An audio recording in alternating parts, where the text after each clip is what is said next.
Welcome. My name is Tracy Stevens, and this is the Healing Point podcast.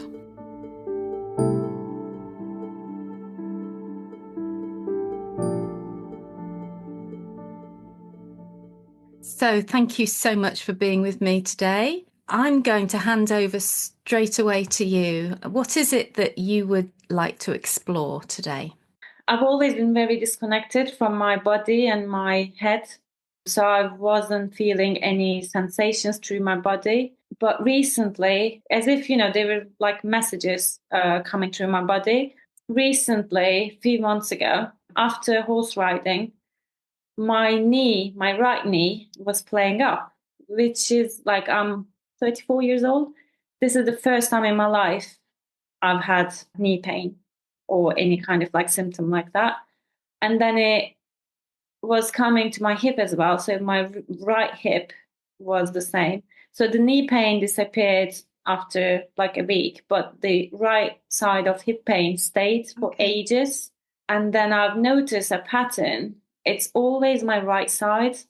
Recently, I've injured my right shoulder. Not injured. It was probably I probably pulled a nerve or something. But it's always the right side. And also, I would appreciate if you can help me understand more about blood stagnation. Because ever since I was a teenager, I always struggled with my circulation, like slow circulation. And I can still feel sometimes that stagnant energy within my body. Like sometimes my period wants to come, but it can't flow, if that makes sense. Yes, it does make sense, very much so. Okay. So there's lots of different parts to this. And no doubt as we talk, everything will start to come together. But out of those things that you've mentioned, what's the biggest one for you, do you think? Should we focus on your hip first, or your shoulder, or the blood stagnation? I think blood stagnation and circulation. Circulation and the blood flow. Yeah, it's more long term, I think. Yes, so that was there before you had these other injuries that have come in. Okay. Yeah. Okay, and so if you're okay, I'd like to ask you just a few more questions about that. Yeah, of course. So you mentioned your period flow is a bit erratic, or it stalls, doesn't flow well. When you've had a period, does it feel like, I've had a period, or does it does? Yeah, I can feel the accumulation of energy, that stagnant energy. And also to mention, I'm not having this problem when it's summer. When it's cold in winter, my circulation it's biologically makes sense as well. But I feel like I've always been a warm person. So cold, I think, is kind of a trigger for my body. Interesting, yeah. What else happens with your circulation then? In the cold? I mean, do you get numbness or? Yeah. So I stopped drinking coffee because I think I was iron deficient as well. So it was even more slowing down my circulation. Last year, I've had mold toxicity that blocked my circulation, literally. Especially my fingers and my toes. It reached the point that I couldn't walk properly. The swelling. It would be like a rash, and it would swell my toes and fingers. And my fingers was literally twice the size of them. Literally like numb. I couldn't feel anything. It was really painful. And of course, when I went to see my GP, they told me it's just chilblains. Oh, okay. They didn't even check my blood. They didn't even do anything. I had to figure it out all myself. And I think it was my body trying to tell me, like, you had therapy, and now it's time for you to release all the toxicity that's been accumulated in your body. Yeah. I have friends who had the same experience with mold, but it doesn't affect them in the same way. They have all, different symptoms. Yes. They do react. They all react, but not they. It didn't hit them from the circulation, for example. Mm. So I think that was my weak part of the chain. So it just blocked my circulation. Yeah. So there's a weakness there for you, as in terms of this idea of stagnation, and you feel this stagnation in your body. Yeah. Do you feel slowed down by it? Yes, I do. It's much, much better after I did the cleansing with mold and I started supplementing with iron, which made it really better.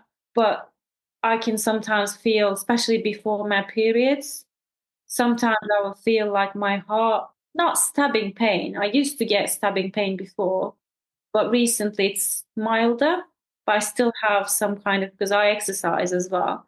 So it's high intensity workout. So when I'm there, sometimes I can feel my legs and my heart, and it's, like I can feel that it's the circulation is so slow. So my blood is struggling to, flow.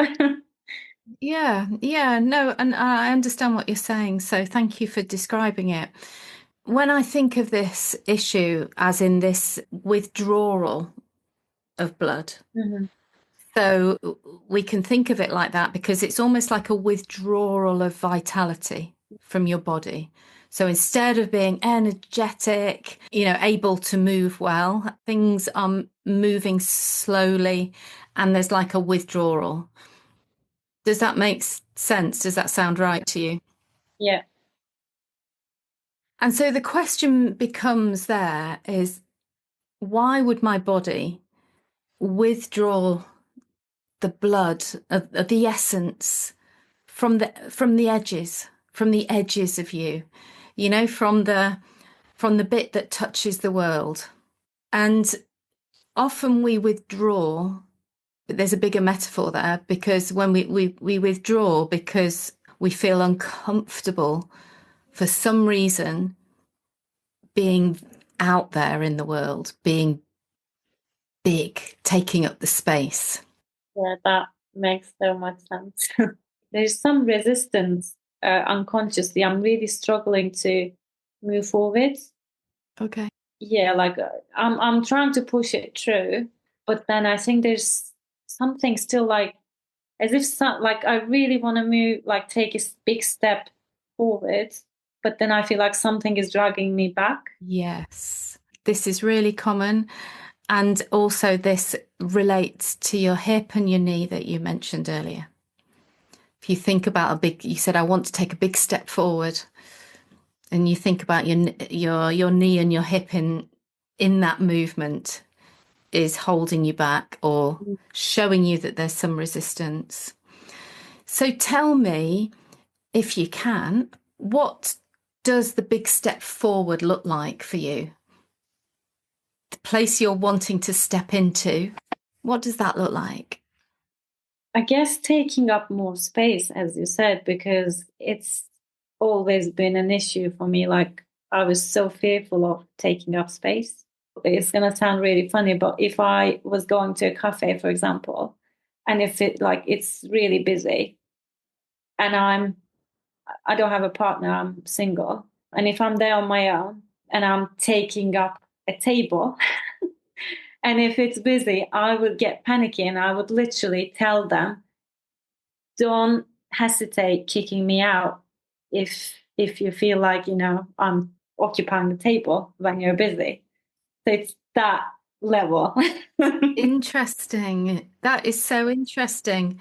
So yeah, if I'm taking up too much space, please get rid of me. Don't let me take anyone else's space up. Yeah, it's much much better now. This was probably like last year. By time, yeah, over time, it's getting much better because I acknowledge it. Yeah. Other than that, I think it would look like taking a step forward. Just be more expressive. What makes you think that you're not expressive? I observe a lot and I'm a really good observer, but I feel like I'm not sharing my observations with people because I'm like, oh, what's the point? They're not going to get it. Yeah. So I would rather keep it to myself. Or it feels safer to keep it to yourself, more comfortable. Yeah.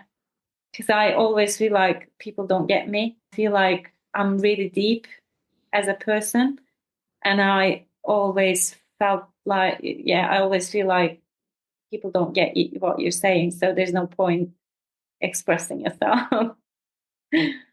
Does that mean for you that it's all about their reaction to you? Because what does it matter what other people think?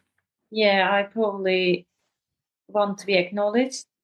And you can see how we're wired backwards here. Because in order to be acknowledged and in order to be heard and take up more space, we have to have that energy inside of us and be okay with speaking no matter what people say to us. But this is where we are as humans reverse wired, because what happens is we do exactly the opposite of what it is that we want to get from the world, get our needs met. Instead of that, we withdraw and become smaller in the hope that somebody will notice us and somebody will recognize our needs, and somebody will be interested enough to hear us. So this is a pattern that probably extends in many ways through all parts of your life. Would you agree? Like this, not being able to quite get out there, to quite push yourself forward or speak your truth. Yeah, I think there's some fear as well behind this, not putting myself out there enough. And like I have so many ideas, but I've always struggled to put it into action, like put my ideas into action. I was always like, oh no, like I was, yeah, I lived my life in a shutdown free state all my life until like recently. Have you made the links between living that shut down life and your childhood? Yeah. Okay. So for you, where does that fear come from of putting yourself out there? What's the consequence of you speaking your truth, speaking your opinion, taking up space? What's the consequence, or what was the consequence for you when you were younger? I think it's being misunderstood, or like people not getting what you're saying, and also fear of failure. Because yeah, like I was bullied in school, and like there was so much embarrassment and humiliation. So I think that's the main fear. So that fear of being shamed.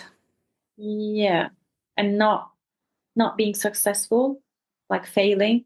I mean, what does failing mean anyway? It's really subjective. But Well, that's a good question, because I was going to ask you that. Yeah, what does failing mean? What is it that you would look like achievement and success? I guess for me, it means being able to touch more people's lives by just being me, not forcing, not making it happen, just letting it happen to me. And I really want to be in flow with this. Like I don't want to be like convincing people of my worth, convincing of people, like I can do this, like I can change this. Yeah, I'm volunteering some of the organizations here, and it's, I mean, like it really triggers me sometimes working with these people because they all have like different issues. Some of them are control freaks. So they can see the potential that I hold. They can see that I can make a difference in their organizations, but they're just not letting me do it because they're like, I want to be the one who takes the credit. So that behavior still a bit triggers me. Well, interesting, because there's the mirror for you, as in you're around people that are taking up the space, that are pushing their opinion forward, Mm. that are speaking, and speaking out and speaking their opinion. Expressive. Expressive, exactly, and not shut down. So you've got that mirror reflecting back to you. The very reason for you being in their world is because you have that in you as well. Mm. And so that mirror for you is something for you to learn from. Mm, And that's where the triggers come in, because it's almost like you're coming face to face with, and I'm not talking about the controlling aspect of this, but you're coming face to face with people that have that energy that you've got inside of you. it's waiting to be. But you're hitting a threshold because there's a part of you there that is still in fear. Yeah, yeah, I can feel that. Yeah. So that part of you that's still in fear is probably a very young part of you. Yeah. And maybe it's the child that was bullied. Mm. Maybe that was the child that wasn't acknowledged enough at home or didn't get any reinforcement. Yeah, when you said not acknowledged in the house as well, that hit me, hit home as well, because yeah, Yeah. my mom had an alcohol issue in the house, and my dad was quite aggressive sometimes, not towards us. So there was a chaotic environment in the house, so I never got the acknowledgement that I needed, probably. Yeah.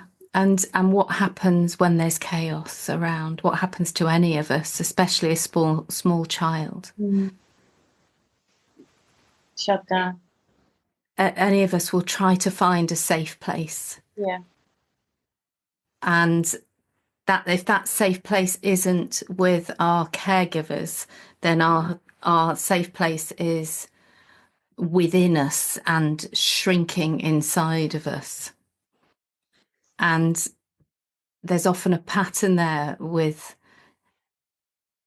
learning that you have to be so careful about what you're expressing because there's chaos out there, there's nothing predictable.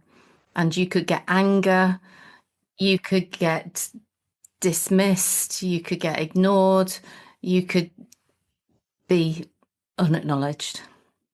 So it's safer to keep it all to myself rather than express. Yeah. Yeah, that. Yeah, I've never thought about it that way, actually. Thank you. You know, a chaotic environment is always an environment in which we shrink. And we have to protect ourselves because we can't rely on those people out there to protect us. So we become super protective. Mm.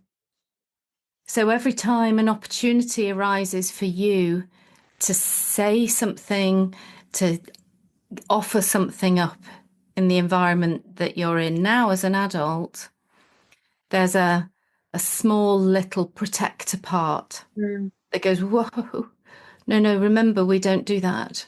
We can't do that. It's too dangerous to do that. Yeah. And that little protector is probably so small. Can you imagine a little 3-year-old child dressed up in a security guard sort of outfit and standing on guard, saying, no, no, no, no, don't speak, don't speak. So perhaps it's that little part is holding me back every time. Absolutely. Because that little part of you is attached to your nervous system. It's part of a program. So, in order to work with this, it's really helpful to recognize that when you're in a particular situation, you're allowing your, I don't know what age, 4 or 5-year-old to stand guard for you. And really, what does that 4 or 5-year-old? I'm just using that as an arbitrary number, but if what does that small little version of you actually need? I think she needs someone to be there for me, someone who understands. Yeah, when you said that, like, in the chaotic environments, and like this shrinking, the first thing came to me was that loneliness as well. There's this big lonely part within me. So I feel like that's why cold is being a trigger for me most of the time, because I always seek warmth. like human touch, which I didn't get much from my mom, especially. Yes. And do you see how that pattern is playing out in a bigger way, like a lack of relationship? Mm.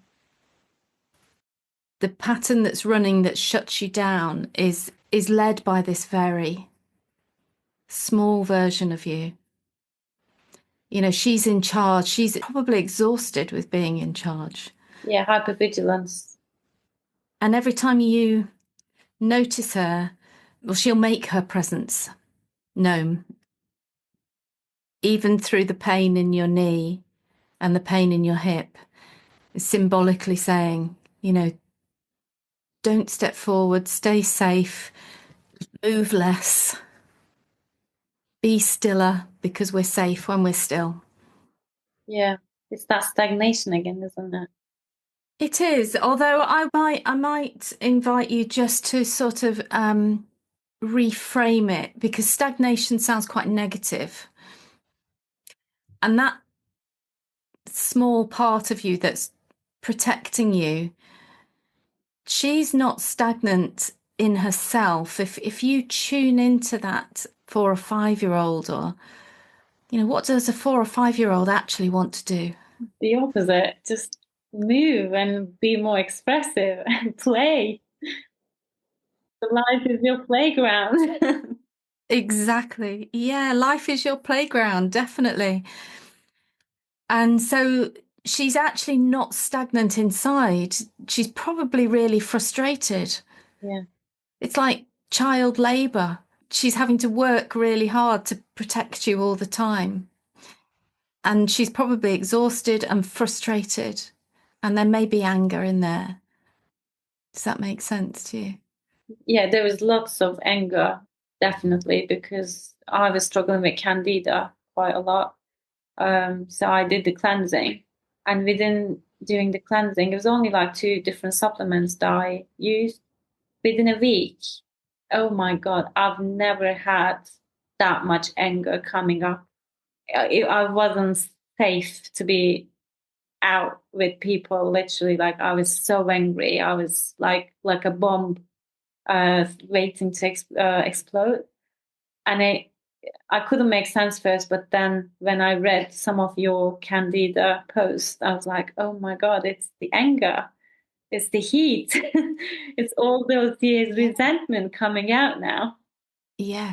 And here's the difference that I'm looking at now. So you've learnt to shut down whenever there is any threat, any fear of being Yeah, bigger or speaking or whatever that is, taking up space. Instead of taking up the space, there is a withdrawal and a pulling in. yeah, And if you just imagine that symbolically, if all your energy is being pulled in towards your heart to protect yourself, then you're leaving a big space in your sort of skin and your boundary to be invaded because there's no defense. mm, So it's a bit like instead of standing at the door and shutting the door in somebody's face, it's a bit like, no, I'm going to hide under the stairs and hopefully you won't find me, but they can come into your house. yeah, So there's an invasion, like candida, mold, they're all invading you. Because the boundary around you isn't firm. yeah, It's just a sort of a backing up, a withdrawal. Does that make sense to you? yeah. That makes sense. So, as we're talking about this, what comes to your mind about how you could change this? Have you got any thoughts? I think you're really right about the negative language that I it becomes like a victim mindset, like labeling myself, oh, you have this stagnation. No, actually, it's just a symptom that's trying to tell you something, isn't it? Yeah. So I'm thinking maybe like in any situation that I catch myself, withholding or shrinking, maybe I can just remind myself, like for a minute, I can just connect with that 5, 6 year old me that's so used to being in that shell and shrink. And I feel like if I give her the permission and acknowledgement, she's going to she's going to let her guards down a bit. And I think it's going to be easy for me to kind of slowly step forward. Beautiful. Absolutely. And I think there's more. I think there's more as well. And here there's a pause in the recording while we connect to the inner child and do some deep and profound personal work. It's inappropriate to put into the podcast, but connecting these hidden parts of ourselves is very powerful and has the potential to be extremely healing. And we return after this segment. How's all this feeling? Really empowering. And I had a sense that you had to shrink, you had to have that experience to be able to transcend it today. Like that's your test in life. You have to go on the other side. And that is actually proof that you're going to be doing big things. Absolutely. Yes. On the other side of smallness is hugeness. And I definitely agree. The life works in a duality like that.